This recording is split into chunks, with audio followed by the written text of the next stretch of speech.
Sugbuanon nga game designer o programmer nga nakamugna og online game nga gitawag og In the Name of Pandemia. Gawas nga malingaw ka sa moong online game, mas masabtan usab nimo ang COVID-19 ug ang tukma nimong buhaton paglikay sa maong sakit ug pagpugong sa pagkatap niini.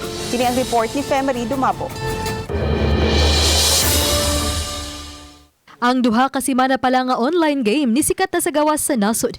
Nari naguna kini sa usa ka Newgrounds portal ang online game nga In the Time of Pandemia. Bugna kini sa usa ka Sugbuanong game designer ug programmer nga si Kale Santia. Gitugan ni Santia sa GM Regional TV Balitang Bisdak nga isip usa ka kanhi medical student ug concerned citizen tingwa diya nga makatabang ning panahon sa pandemya. Everyone wants to contribute, to use what you know. Tapos ako, I dropped out of medical school to become a game developer. So na medyo guilt ba nga wala kay matabang. Koster na, Seraph Koster is a very well-known game designer, legendary.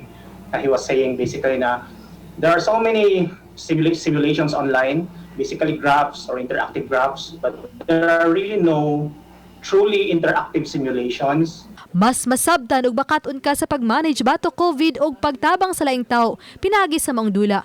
Naglakip kini sa angay nga mga health protocols kay manungdanon sa testing. Kinsa ang kinahanglang dad-on na sa tambalanan ug ang i-isolate. Diha sa maong dula aduna kini tugba nga gastuhanan ug kun ma-mismanage nimo daghan gyud ang matakdan ug adunay mamatay.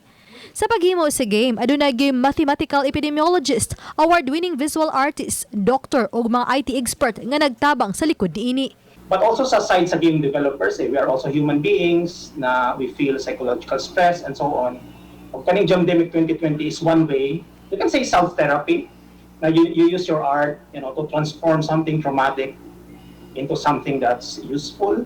It's important also to educate or to talk to the youth about COVID-19 in a language, in a medium that they can understand, that they Panghinaot ni Santia nga laki pa mga Pilipinong online gamers makabenepisyo niini. Labi na nga libre kini alang sa tanan. Uban ni Cleofer Lumayag, ako si Femery Dumabok. Balitang Bisdak.